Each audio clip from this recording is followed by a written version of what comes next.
Magandang buhay mga katiyan, at heto nga at fish steak naman ang naisipang ipaluto sa akin ng aking misis. Ay nako, itil na naglilihin na agad. Kaya naman etot, naiprito ko na ang 2 pirasong bangos. Pinadaing ko lamang yan sa aking binilhan. Sinamahan ko nga rin yung palayan ng ilang pirasong tokwa. Tapos isang bungkos ng kangkong para may kaunting twist. Kaya eto na nga at aking sisimulan. Dito nga sa pinagpirtusan, dito ako magigisa. Unahin ko na ang bawang hanggang maging golden brown siya.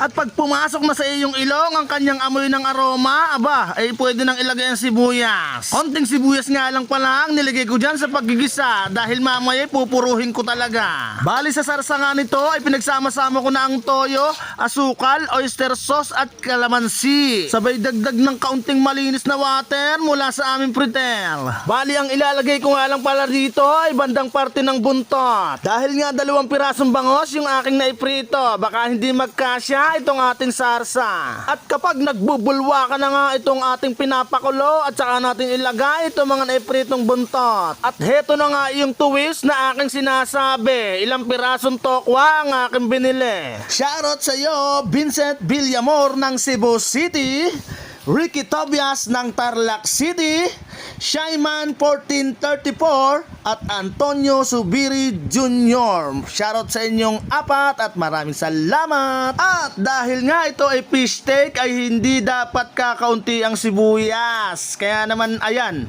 para siyang sinakluban ng langit at lupa. Tatakluban ko lamang yung saglit dahil saglit lang maluluto na itong ating kangkong. Charan! Para sa dagdag lasa at linamnam ay lalagyan natin to ng paminta. Medyo maraming paminta nilagay ko dyan kasi yung toyo ay meron na rin paminta. Kung umabot ka nga po dito ay baka pwedeng mag-subscribe ka na at mag-like ka na din kung hindi ka labisan. At baka pwedeng mag-comment ka ulit kung tagasan ka para naman malaman ko kung saan mabuti ang video ito. Maraming salamat! At sa bahagi nga ito, hindi naman tayo expert pero ginagawa ko ang lahat para mapaganda ang aking pagpe-plating. At kung meron nga kayong request na gusto nyong iluto ko, ay i-chat nyo lamang rito o i-comment. Ay basta kaya naman ng budget at kaya kong iluto, ay walang problema, basta request nyo yan. Dahil kung hindi dahil sa inyong mga manonood ay hindi kami sisipaging magluluto. Kaya naman sana huwag kayong magsasawa na abangan lahat ng aking niluluto dahil ito ay para din sa aking anak. At hangad ko ring makatulong sa iba kapag kumikita na ako dito. Maraming salamat talaga sa mga tunay na suporta. Kaya naman bago pa matapos ang video na to ay gusto ko na magpasalamat sa inyong lahat.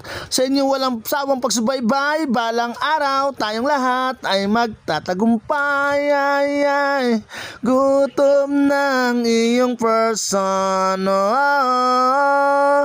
Kain na mga katiyan. Thank you for watching.